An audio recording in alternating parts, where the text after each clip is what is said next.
Bonjour, aujourd'hui je vais vous montrer quelques idées pour conserver les aliments plus longtemps et donner une seconde vue à certains d'entre eux. Par exemple, coquilles de crevettes ou coquilles d'œufs. Donc pour commencer, je vais montrer l'une des options pour utiliser généralement les coquilles d'œufs. Rincez bien la coquille d'œuf, retirez le film intérieur, placez les cotons à l'intérieur de chaque coque. Ce seront de petits pots dans lesquels nous ferons pousser des micro-pousses. Placez toutes les graines sur les tampons de coton. J'utilise du radis, bien humidifier les récipients avec les coques et recouvrir d'un film alimentaire. Placez dans un endroit bien éclairé, dans un jour ou deux, les premiers pousses apparaîtront. Retirez le film et dès le 5e ou 6e jour, les micro-vers peuvent être consommés. L'essentiel est de ne pas oublier de les hydrater tous les jours.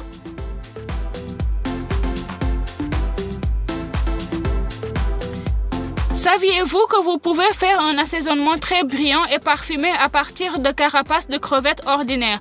Retirez les zestes d'un citron, séchez les zestes de citron et les carapaces de crevettes dans un four préchauffé à 200 degrés pendant environ 5 à 7 minutes. Il est préférable de moudre l'assaisonnement en 2 étapes. Tout d'abord, mettez les coques et le zeste dans un hachoir. Ajoutez-y une demi-feuille de nori. Ensuite, transférez le mélange dans un moulin à café. Ajoutez le gingembre moulu et réduire en poudre. Il s'avère un assaisonnement brillant et parfumé adapté aux accompagnements, légumes et céréales ainsi qu'aux salades. Lors de la cuisson, il reste souvent de petits morceaux de légumes, mais ils ne doivent pas être jetés. Ils peuvent être utilisés pour faire un excellent bouillon de légumes. Ces morceaux de légumes se conservent parfaitement au réfrigérateur pendant un jour ou 2. Peut-être stockés dans un sac et pour réduire l'excès à l'air, éliminer l'excès d'air du sac avec un tube de cocktail ordinaire. Pour cuire le bouillon, mettre les légumes dans une casserole et couvrir d'eau. Ajouter des tiges d'herbes telles que l'aneth et le persil au bouillon. Au fait, pour conserver les vers plus longtemps, coupez les tiges et mettez les vers dans un récipient avec de l'eau. Couvrez d'un sac sur le dessus et mettez au réfrigérateur. Lavez soigneusement l'aneth. Séchez-le pour qu'il n'y ait pas d'humidité dessus. Arrachez les tiges, ajoutez-les au bouillon et hachez finement les vers avec un couteau.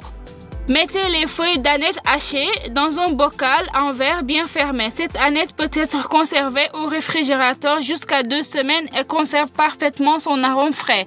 Après ébullition, faites bouillir le bouillon pendant 30 minutes.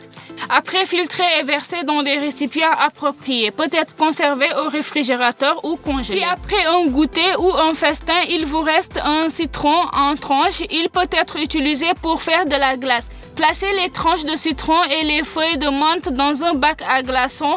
Remplissez-le d'eau et placez-le au congélateur jusqu'à ce qu'il soit complètement gelé.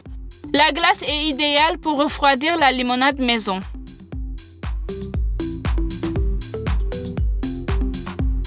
S'il reste des raisins en trop, arrachez-les des rameaux et congélez-les. Les raisins congelés sont excellents sur la glace. Il peut également être utilisé pour rôtir de la viande sur un coussin de fruits et légumes. J'ai fait cuire un filet de cuisses de dinde de la même manière aujourd'hui. Dans un plat allant au four, mettez tous les légumes et fruits tels que les oignons, l'ail, les pommes et les raisins congelés. Salez la viande et faites cuire dans un four préchauffé à 180 degrés pendant environ 1h30. Il est préférable de couvrir le formulaire avec du papier d'aluminium. Les légumes et les fruits ne sont pas consommés dans ce plat, mais la viande est tout simplement parfumée. Dans les pots de confiture ou de beurre de cacahuète, il reste toujours quelque chose au fond. Il est très pratique de faire cuire les flocons d'avoine paresseuse dans un tel bocal. Versez longuement la farine d'avoine dans un bocal. Ajoutez édulcorant et le lait. Fermez le bocal, secouez-le bien pour que tous les résidus de beurre de cacahuète soient combinés au fond de la farine d'avoine paresseuse. Coupez une demi-banane en petits morceaux, fermez la farine d'avoine avec un couvercle et laissez au réfrigérateur jusqu'au matin. Tout le monde n'aime pas les bananes trop mûres avec des taches sombres sur la peau, mais une telle banane est parfaite pour faire de la crème glacée maison. Coupez la banane en petits morceaux et congélez pendant au moins 2 heures. Placez les bananes congelées dans un mélangeur et mélangez jusqu'à consistance lisse. Cette crème glacée molle peut être consommée immédiatement. Lorsque vous achetez du pain, coupez-le en portions. Une partie du pain peut être conservée au réfrigérateur et une partie congelée. Dans le congélateur, le pain est parfaitement conservé et toujours à portée de main. Il vous suffit de mettre sur une serviette en tissu, de la recouvrir et de le décongeler pendant 1 heure à température ambiante. Il semble qu'après la décongélation, le pain soit humide. Mais regardez, ce n'est pas du tout comme si c'était juste du magasin. Mais il arrive que même au réfrigérateur, le pain soit rassis. Ensuite, coupez-le en morceaux, broyez-le en grosses miettes, ajoutez des épices que vous aimez, comme l'ail séché, les oignons séchés et le basilic.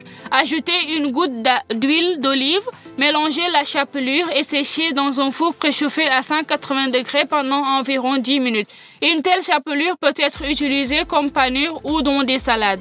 Par exemple, une telle salade, mettez de la roquette dans une assiette. Vous pouvez utiliser n'importe quelle salade verte au goût.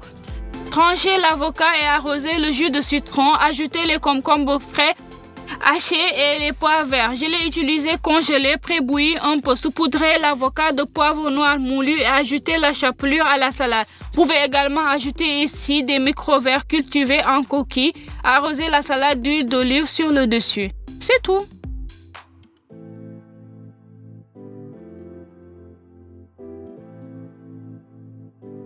Lorsque le gâteau reste après avoir fait du jus fraîchement pressé, comme le gâteau aux carottes, il peut être utilisé pour la cuisson dans les soupes ou dans les boulettes de viande. Je vais vous montrer une option très intéressante sur la façon d'en faire des rouleaux de légumes.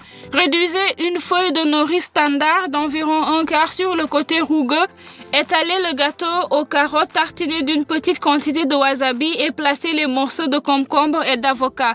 Roulez le rouleau, vous ne le croirez pas, mais ce n'est pas seulement brillant, mais aussi très savoureux.